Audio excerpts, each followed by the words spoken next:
Welcome back to Gorgeous Graphs, the channel where we turn financial concepts into clear, animated visuals that help you see exactly what's going on behind the numbers. Today's topic is all about compound interest, but with a very important twist. We're factoring in inflation. Too often, compound interest examples are presented in a perfectly clean world, with no mention of how rising prices slowly erode your buying power over time.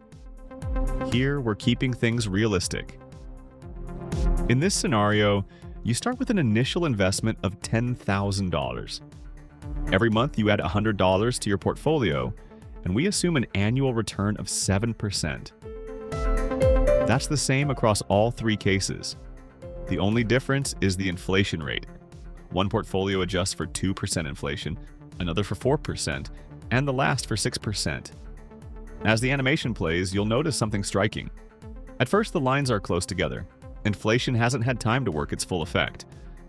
But as the decades pass, the gap between them widens dramatically.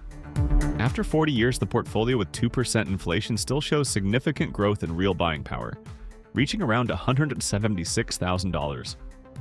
But at 4% inflation, the ending value drops to about $81,000. And with 6% inflation, the outcome is just under $38,000. This is the silent compounding effect of inflation.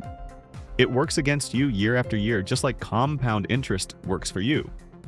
That's why considering inflation in your long-term projections is not optional if you want a realistic picture of your financial future.